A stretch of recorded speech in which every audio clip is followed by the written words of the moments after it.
Many of us have had it when, as we're reading along, our child gets to a word that they don't know. And we know that this can be the beginning of a breakdown. This can be just really difficult for kids. You know, even as an adult coming across a word that I don't know, I'm of the mindset I can just skip it or figure it out or whatever. Kids, this can be devastating. And so how do we support those kids when they come across a word that they don't understand? Well, there's a couple different things we can do here. First, I want to point out there's a couple other YouTube videos that I've linked down below that give some really good examples of how to directly support a kid through sounding out a word. So I want to highlight those down below. So you'll want to check those out afterwards. But a couple things that you might think about as you're doing that. First, remember that we want reading to be an enjoyable experience. We want it to be fun.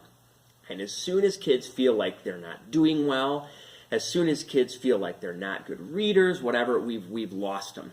And so part of it is asking your child if they want help.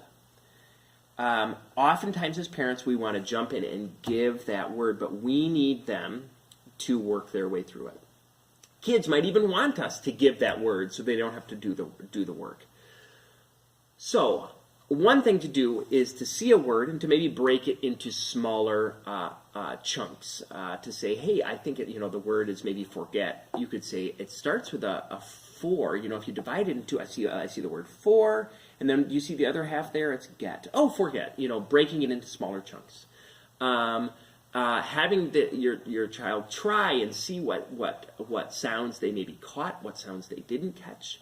And even when they make a mistake, when they fight their way through it, kids will know if it sounds right or if it doesn't sound right. And so giving them time to not only read through it once, but maybe read through it again, okay? And let them catch their own mistakes. Let them catch their own mistakes where possible. So there's got to be a lot of patience here, a lot of support, a lot of great job. Keep it up. You're doing great. And also know that some mistakes are fine. Your goal is not necessarily to make your kid the most accurate reader possible. Your goal is to make sure they enjoy reading.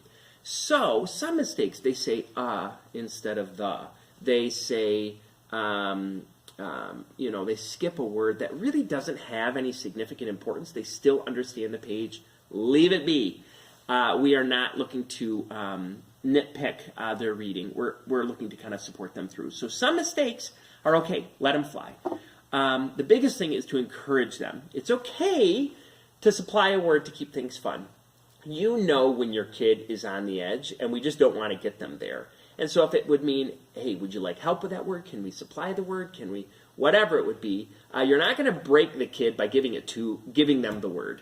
However, if you do want them to develop those skills of decoding and looking at those sounds and chunking words, you got to give them opportunities. Now, we'll do that at home as well. But again, your goal is to make sure they're enjoying the process.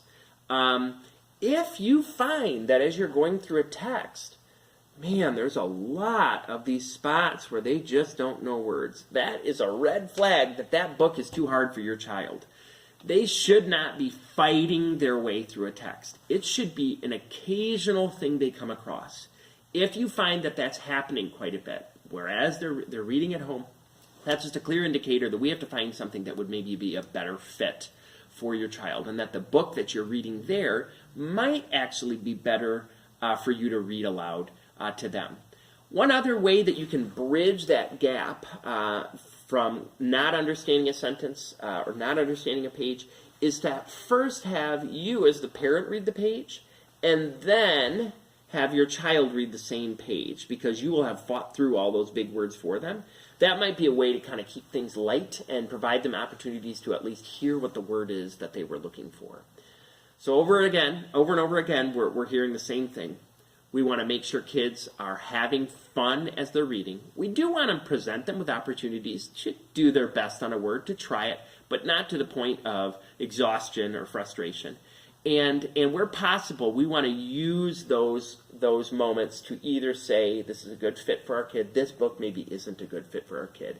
And we want to lean in on teachers to help us maybe find a book that might be a better fit, maybe a similar themed book or something, but just would be at a better reading level for our child. So do your best to support your kids through those difficult words, and know that ultimately we're just looking for them to have a positive experience and to grow as readers.